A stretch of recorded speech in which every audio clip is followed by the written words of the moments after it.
L'industrie acéricole est très importante au Québec. Lorsqu'on pense à cette industrie, plusieurs ont en tête les cabanes à sucre offrant des repas d'érable au printemps. Mais cela ne représente qu'une faible portion de cette industrie.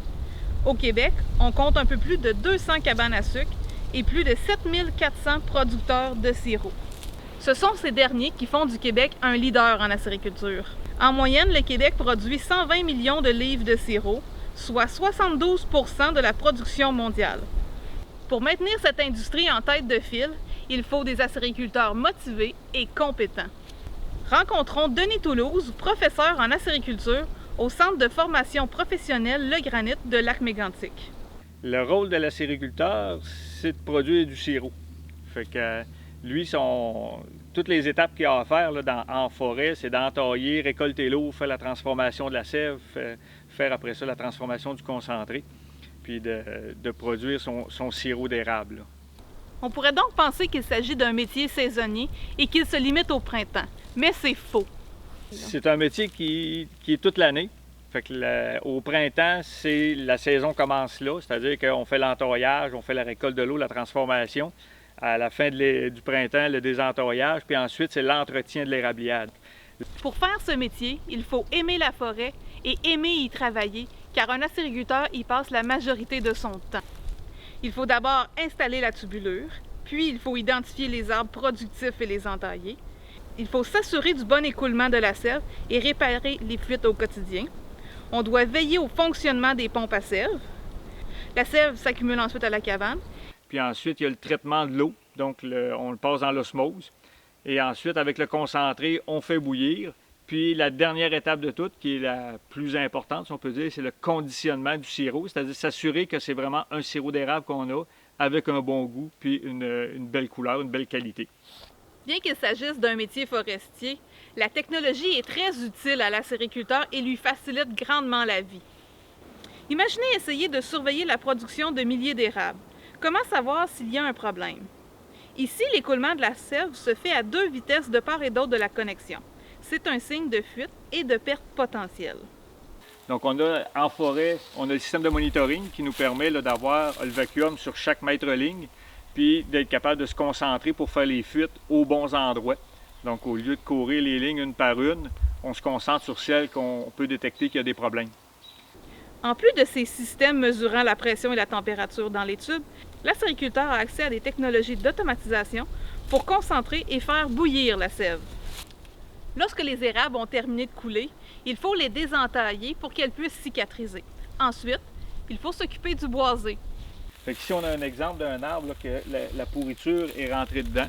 Donc, il est encore entaillable parce que la partie du haut, présentement, est encore saine, mais ça ne sera pas long que cet arbre-là, il va être dépéri.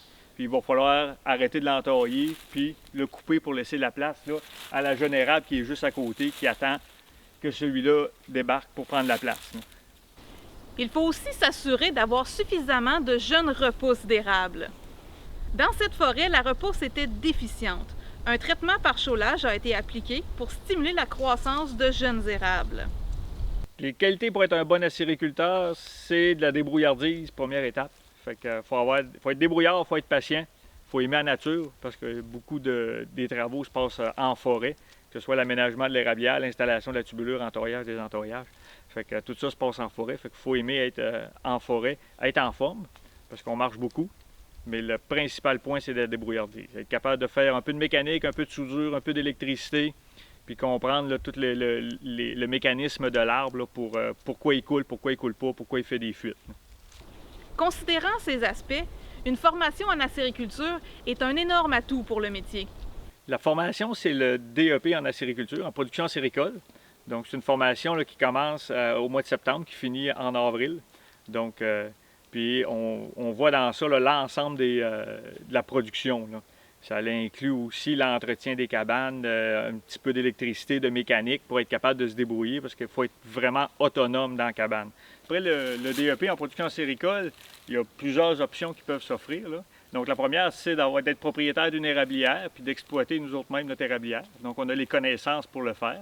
On peut être gérant de cabane, donc aller aider quelqu'un à améliorer le rendement dans sa cabane. Il y a des propriétaires qui ont 2 ou 3 cabanes à sucre, donc on va les aider en gérant de cabane. Puis le propriétaire, bien, il a confiance parce qu'on a la certification, là, on a les compétences pour le faire. On peut être travailleur acéricole, donc aller entailler, faire les fuites des entaillés, faire de l'installation de tubulures, c'est tous les travaux qu'on peut faire. Fait que, puis ensuite, là, les autres options, on peut être éventuellement conseiller acéricole. Si on a assez de connaissances, on peut aller voir les clubs acéricoles, il y en a 7 au Québec, puis apporter nos connaissances. Puis, parce que les producteurs acéricoles au Québec, il y en a plusieurs qui ne sont pas dans les clubs parce que les clubs ne fournissent pas. Donc, on est capable d'aller donner du service conseil aux acériculteurs pour améliorer le rendement. En somme, le métier d'acériculteur est très complet. Terminons avec le témoignage de Philippe Leduc, un jeune acériculteur qui résume bien ce point. Ouais, ben ce qui est le fun dans le métier d'acériculteur, c'est que c'est multitâche, donc on a toujours du renouvellement au niveau des différentes connaissances, au niveau des différents équipements, puis on peut aller toujours se perfectionner au travers de ce qui se développe dans le monde acéricole. Puis tout dépendant de la saison, ben aussi on va aller exécuter différentes tâches en forêt qui vont toujours être différentes. Donc on a du renouveau. C'est jamais pareil comme travail, puis c'est super inspirant la vie d'acériculteur.